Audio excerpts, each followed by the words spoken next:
Chers téléspectateurs, vous connaissez le point commun entre un kebab douteux de fin de soirée, votre chaîne préférée d'infos en continu et le dernier poisson rouge que vous avez gagné à l'arbre de Noël de votre CE? Ah, non, pas ça. Ce qui relie tout ça, c'est que vous avez sans doute remarqué que par les temps qui courent, une idée succède à une autre, une info s'avale et s'oublie le jour suivant, et votre prochaine pardon, vidéo de divertissement est déjà dans la file d'attente. C'est très bien tout ça. Loin de moi l'idée de critiquer les moyens de communication actuels.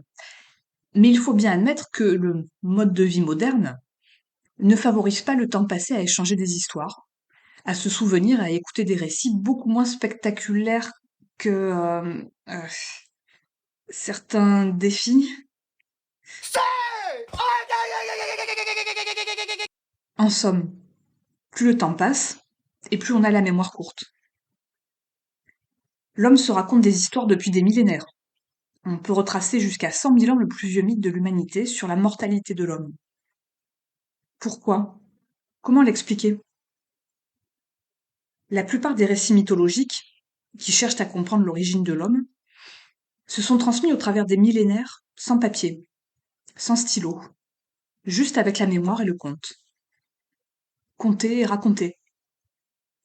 Les mythes grecs étaient contés et chantés par des aèdes, des sortes de poètes errants, qui clamaient la vengeance d'Achille au cœur des villes antiques. Puis d'autres, qui avaient entendu cette histoire, à leur tour la racontaient, plus ou moins fidèlement, avec quelques approximations. Mais l'histoire était dite. Après la guerre de 14, on a cultivé la mémoire de ces jeunes morts par millions dans la boue et la pluie. Les monuments aux morts se sont multipliés. Chaque commune en a fait édifier en souvenir des siens, de cette génération perdue, et en hommage à ces gueules cassées qui scarifiaient les rues de nos villes. Encore maintenant, arrêtez-vous devant les monuments à ces morts de plus d'un siècle, et remarquez comment dans un petit village, on voit souvent plusieurs noms d'une même famille. Toute une fratrie. Une mère qui a perdu tous ses fils. C'est à cela que servent les monuments aux morts, à se souvenir de la douleur des vivants.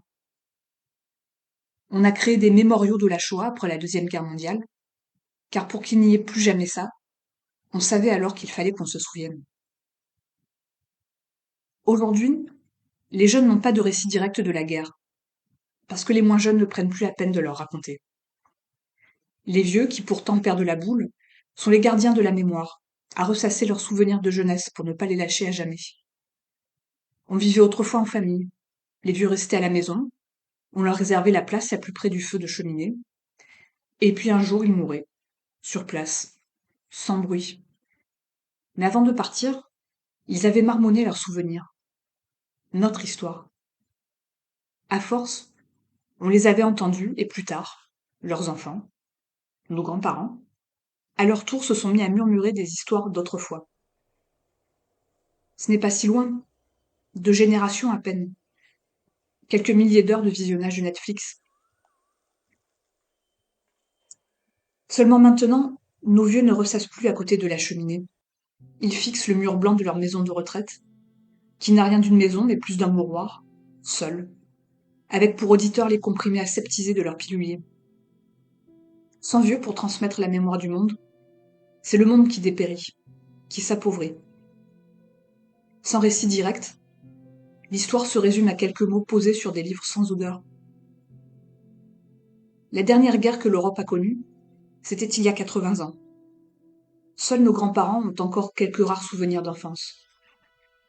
La guerre, telle qu'on la connaît aujourd'hui, c'est une histoire abstraite, sans densité, imprimée dans l'espace en 2 dimensions de nos livres scolaires. Quelques photos en noir et blanc, dans l'ombre. J'ai connu mon grand-père. Nous étions très proches. Il me racontait la guerre, sa guerre, celle qu'il avait vécue, dans sa chair. Ses parents avaient dû fuir en n'ayant pas le temps de fermer la porte à clé pour échapper à la Gestapo. Quand il m'en parlait, il y avait moult détails qui rendaient vivante cette histoire de mort. La guerre, quand il m'en parlait, je la ressentais. Quand on avait étudié la guerre en cours d'histoire, Maya, dont les grands-parents étaient morts dans les camps, s'était mise à pleurer. Elle ne les avait pourtant jamais connus, ses grands-parents. Mais ses parents à elle lui en avaient parlé. Ils l'avaient vécu dans leur chair. Elle le vivait encore, des décennies plus tard, par leurs récits. L'histoire, c'est aussi des histoires que l'on compte. En se souvenant de ses origines, l'homme se tourne vers son futur et inscrit ses pas dans la brise délicate du passé. Nous perdons tout quand nous perdons la mémoire.